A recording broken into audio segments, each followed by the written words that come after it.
Sigap ko 30 second massacre, matay blindfold. Halos sumabog ang shoulder, tiklop ko para folder. Hindi nga masolder pero ang war is not over. Aking burn ay forever, nasa magkabilang daliri. Mga tusok ng karayo, marka ng mananatili. Alam ko mali pero buhay ko dito naging makulay.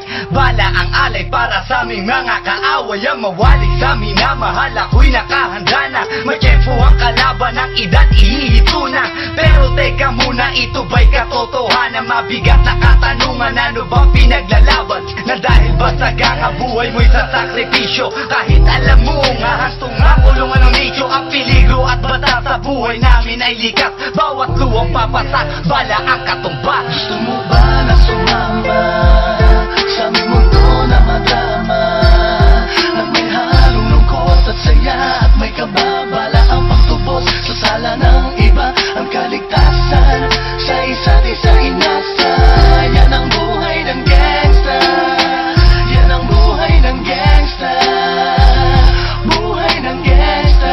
Lagi na lang umiinit ang aking ulo, o para bang gustong pasukin ang lahat ng gulo. Ang pulo lumalabas pag pumutok na ang baril. Ang pagiging sa kalsada, yan ang aking papel. Ako ay laging gigil, kaya't minsan napapasaba sa away ng iba, kaya't heto't napapahama. Pero pag hinahamak, umiiral na ang puot. Kundi suntok, may tutumba na lang sa isang putok. Ito na ba ang sagot? Para masabi lang na G, hindi ko to pinili. Pero bakit nagsisisi ang tulad ko? Paano kung kunin mo na ako? Sino na lang titingin sa mga maiiwan ko? Kaya nagsusumamot, pakinggan aking dalangin. Ang tamang daan ay ituro mo sa akin. Nang aking pamakita pagbukan liwayway. Darating din ang oras, kamay ko nang kumakaway. Gusto mo ba na sumama sa aming mundo na madrama?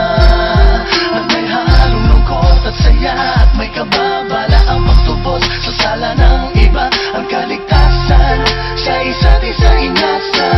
Yan ang buhay ng gangsta. Yan ang buhay ng gangsta. Buhay ng gangsta.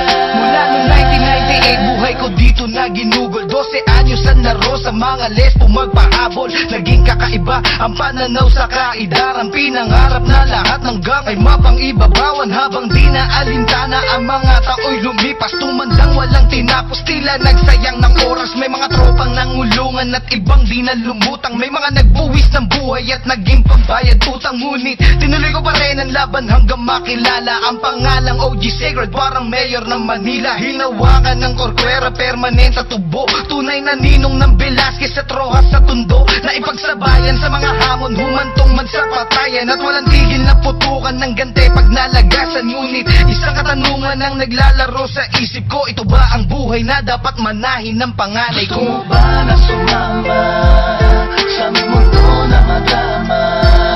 Na may halong lungkot at saya